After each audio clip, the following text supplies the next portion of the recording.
Hello everyone, सबैजनालाई good morning. मेरो mini भ्लगमा तपाईँहरूलाई स्वागत गर्दछु र आजको दिन पनि अब first start with black tea है। सो अब मैले ब्ल्याक टी फर्स्ट पिइहाल्छु होइन, त्यहाँबाट चाहिँ काम स्टार्ट हुन्छ हो। चिया चाहिँ पिइहाल्नुपर्छ पहिला। सो मैले आज ब्रेकफास्टमा मेरो हस्बेन्डको लागि अन्डा बनाइदिएँ, अम्लेट है। खाइ पो सक्नुभएछ, भिडियो बनाऊँ भनेको त। अन्त यहाँ चाहिँ प्लान्ट थियो, यो प्लान्ट चाहिँ मलमा रोप्दाखेरि चाहिँ अलिक मरेको जस्तो भयो नि त। सो मैले यसलाई चाहिँ बोतलको यसमा राखेको हो।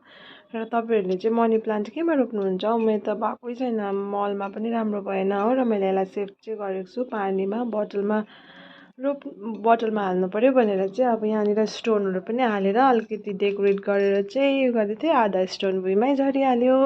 सो अब म चाहिँ पानीमा नै ट्राई गर्नु पऱ्यो भनेर अब मनी प्लान्टलाई पानीमा ट्राई गरेँ। त्यसको बादमा फेरि मैले यहाँ चाहिँ मुसुरी दाल भिजाएँ दिउँसो खानाको लागि है, आलु चोखा बनाउनु आलु। सो अब म चाहिँ दालहरू बनाएर छिटो छिटो खाना बनाउनुपर्छ। नानी उठ्छ भन्दै फेरि नानी पनि उठ्यो हो, त्यहाँबाट त झन् छिटो छिटो खाना बनाएँ। किनभने चाहिँ खाना चाहिँ मेरो 1 बजी चाहिँ रेडी हुनुपर्छ है। अरू काम हुँदै गर्छ तर मेरो खाना चाहिँ रेडी हुनुपर्छ, किनभने मेरो हस्बेन्डलाई चाहिँ 1 बजी चाहिँ खाना रेडी भएर राखेको हुनुपर्छ है। कहिले पनि कहीँ जानुपर्ने हुन्छ नि त। सो मैले यहाँ भात पनि पकाएँ। भात चलाऊँ भन्दा त प्लास्टिकको यो त टक्कै भाँच्यो हो। ला अब के गर्ने भनेर फेरि माया पनि लाग्यो, अब के गर्नु, फ्याँक्नै पर्छ है। र फेरि यता आलु चोखाहरू बनाएँ, आलु चोखा र मुसुरी दाल मात्रै थियो आज चाहिँ मेरो लन्चमा। किनभने हिजो बेलुका चाहिँ मलाई मेरो हस्बेन्डले चाहिँ मुसुरी दाल र आलु चोखा नखाएको कति भएको छ भन्दै थियो नि त। सो मैले आज फेरि बनाइदिइहालेँ। अब इजी चिज त बनाइहाल्छ नि त, आलु चोखा र भात त अब है। त्यहाँबाट म अलिकति नुहाएर फ्रेस भएर आएँ। गरमले गर्दा कस्तो भइरहेको छ हो, अलिकति काम गऱ्यो भने गरम भएर कस्तो पसिना आएर हुन्छ। त्यहाँदेखि यहाँ यस्तो हेरेको त कुकुरले फेरि ह्यान्ड वास लिएर आउनुभएछ हो। त्यहाँदेखि अब खाना पनि खाइहालौँ ल भनेर खाना खानेर रेडी भनेर बसेँ होइन। 1 घन्टासम्म नखानु भनेको थिएँ, किन खाएको अहिले त?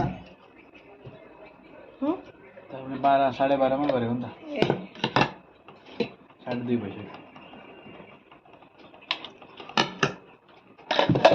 घिउ खाएन भने त कहाँ भयो त फेरि। यहाँ पनि चम्मच रहेछ हौ, चलाउनु सक्दैन यार। खायो यार, नगरेको भए पनि हुन्थ्यो त।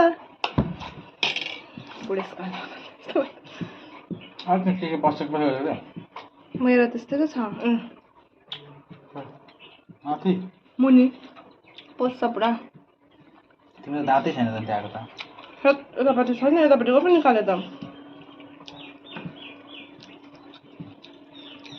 त्यो वाइटवाला ठिक हुन्छ, त्यो त्यति डिस्टर्ब गर्दैन।